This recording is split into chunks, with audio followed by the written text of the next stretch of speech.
Qual é a sua saudade? A da minha esposa, por exemplo, são as matinês do Juventus. Eu tenho certeza que você, que já tem uma certa idade, tem saudades. Mas você notou que, quando éramos adolescentes, em dado momento, não nos preocupávamos muito com o futuro e não tínhamos muito passado para recordar. Nós vivíamos exatamente aonde se deve viver, que é o presente. E naqueles tempos, o presente era tão excitante, mesmo com coisas que parecem simples, como por exemplo, uma tarde gravando uma fita com as suas músicas preferidas. Eu tenho dito tanto sobre o meu amigo que a mãe dele era uma fã excepcional de Elvis Presley, que eu já encontrei até nos comentários quem dissesse o nome dela. Eu evito e não vou dizer o nome dela por uma questão de preservar, até porque eu também não estou dizendo nada demais, mas eu não vou expor ninguém, ainda mais sem o consentimento. Eu estou contando a minha parte da história na vida dessa pessoa, mas eu não preciso dizer quem é essa pessoa, mas como ela é muito conhecida, é uma grande fã de Elvis Presley, há alguém aqui que já identificou, frequentou esse lugar que tanto eu falo. Bem, hoje eu vou levar vocês a esse lugar, pelo menos a sala de música dessa casa. Então, hoje, como eu tenho excesso de passado, eu tenho saudades, eu tenho nostalgia, o que é próprio da minha idade. Bem, muita gente tem curiosidade de saber mais detalhes dessa casa. Eu sei disso porque cada vez que eu conto uma história referente a esse período, as pessoas dizem: conte mais, fale mais sobre a mãe do seu amigo, fale mais sobre essa casa, esse verdadeiro oásis no meio do deserto, lá nos anos 80, onde você ter acesso a Elvis Presley era muito difícil. Hoje, com a internet, temos acesso a qualquer artista, temos acesso a uma vasta coleção cultural, livros, filmes, biografias, o que você quiser, tudo você encontra na internet. Mas naquela época não era assim. Bem, a minha casa ficava localizada em uma avenida. A casa do meu amigo ficava localizada em uma rua tranquila.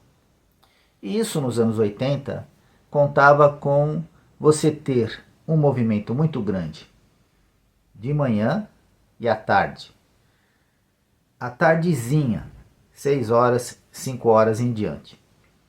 Do período entre as 10 horas até as 5 horas, você tinha uma cidade bastante tranquila.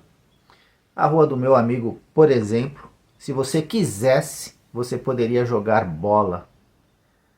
E muito raramente você teria que parar, porque um carro precisaria passar. Muito diferente de hoje em dia. Bom, então um dia eu pedi para a mãe do meu amigo, que na verdade agora já era minha amiga. Eu tinha uns 13 anos, ela devia ter por volta de 38, 39 anos. e eu pedi se ela me gravaria uma fita com músicas do Elvis Presley. Porque naquele início dos anos 80, salvo algumas trilhas sonoras, os vinil que você achava de Elvis, os LPs, eram sempre coletâneas que traziam as mesmas músicas com capas diferentes. E com certeza ela teria outras músicas para me apresentar. Então eu saí de casa e fui até a casa dela. Você vai andar aí uns 20 minutos da minha casa até a casa dela. É uma casa ampla, bonita, um terreno bastante largo. Assim que você passa pelo portão, há um jardim do lado esquerdo, uma escada e você chega a uma porta de vidro. Assim que você passa pela porta de vidro, logo ao lado esquerdo existe a entrada para a sala de música. Essa sala, logo à esquerda, tinha um sofá de canto de tecido verde, um verde lindíssimo, e bem no canto do sofá, existia um barzinho que era acoplado ao próprio sofá. Era do próprio sofá. Havia inclusive, você levantava uma aba, mas era o sofá. O barzinho fazia parte do sofá, entendeu? Um sofá lindíssimo. O piso era acarpetado. De frente havia uma estante modular que ia até o teto. E naquela época, se você tivesse sorte, você tinha na sua casa um aparelho de som que era chamado 3 em 1. Tudo junto, em um aparelho só. Então era o toca-discos, o rádio e o toca-fitas.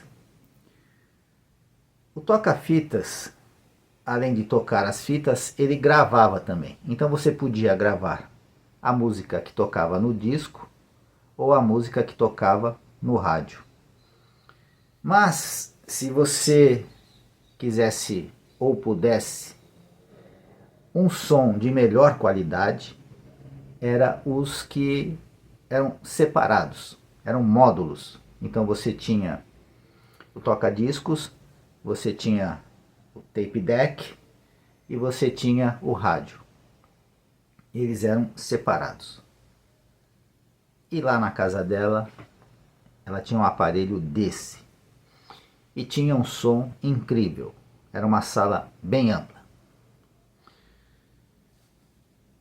Logo depois do sofá existia um aquário bem grande. Então, como eu disse, eu saí da minha casa para ir até a casa dela, e eu moro em uma avenida.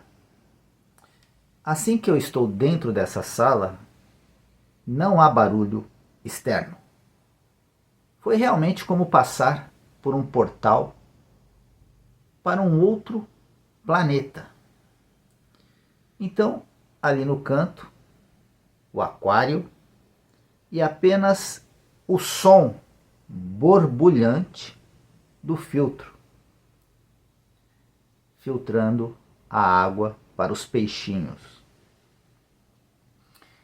Logo abaixo desse aquário, um móvel.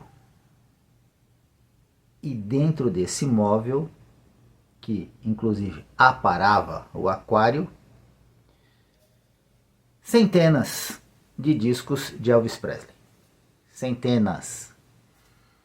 Discos que ela guardava desde a sua adolescência, porque ela viveu toda a era de Elvis Presley.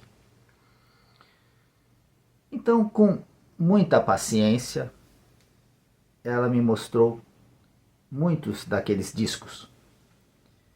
E eu tive o ímpeto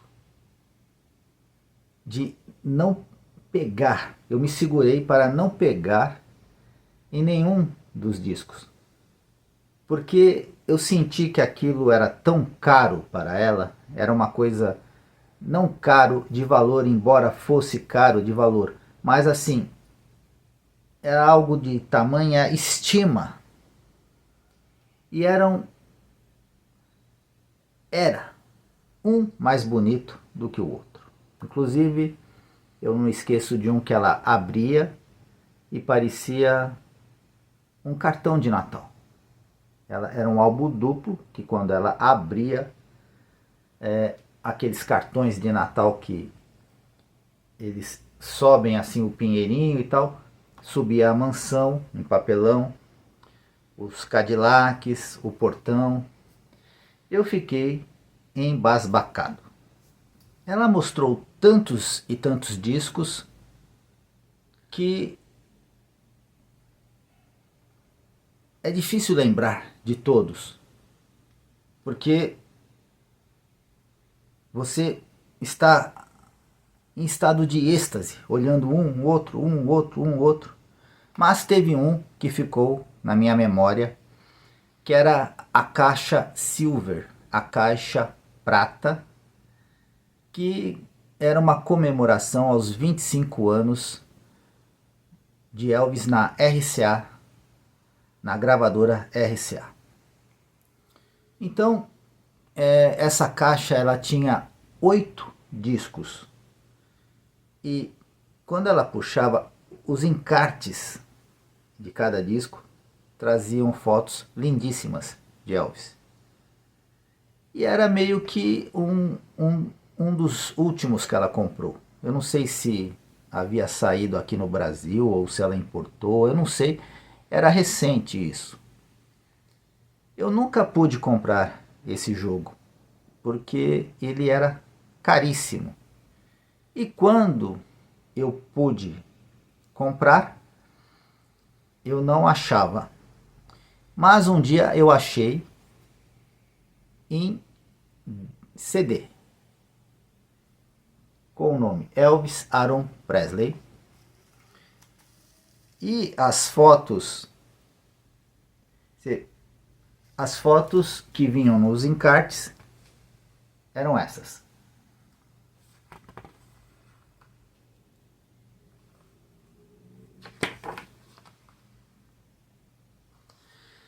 Só que no disco, em vinil, eram 8 LPs. E no box de CD são 4 CDs. 2 aqui e 2 aqui. Eles condensaram os 8 discos em 4 CDs. Então cada CD traz 2 discos. Porque a mídia, o CD, ele cabe muito mais do que no LP. O LP, em média, 6 músicas de cada lado. Bem, foi um dia, para mim, inesquecível. E ainda por cima, ela me gravou uma fita. Então ela foi pegando daqueles discos. E eu lembro que eu sempre pedia uma música quente. Eu quero uma música bem quente, uma música ritmada. Eu não sabia o nome das músicas. E quando eu falava para ela que eu queria músicas quentes, ritmadas, eram aquelas musiquinhas dos filmes de Elvis, aquelas musiquinhas aceleradas. E ela estava sempre me mostrando material dos anos 70. Talvez ela quisesse me apresentar o Elvis dos anos 70 e eu estava ligado no Elvis da sessão da tarde, que era o que eu conhecia. Eu queria aquelas músicas.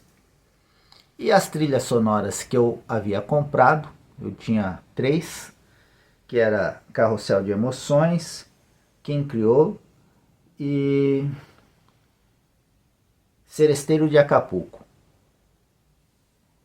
E eu queria as músicas, por exemplo, de Loving You. Tem umas músicas ali bem ritmadas que eu queria. Mas eu não conseguia falar qual ou quais eu queria. Então ela me apresentou uma que eu fiquei realmente em êxtase. Porque eu estou nessa sala, esse aparelho de som, o som sai magnífico, limpo, vibrante e Polk Salad Annie. A primeira vez que eu ouvi a música.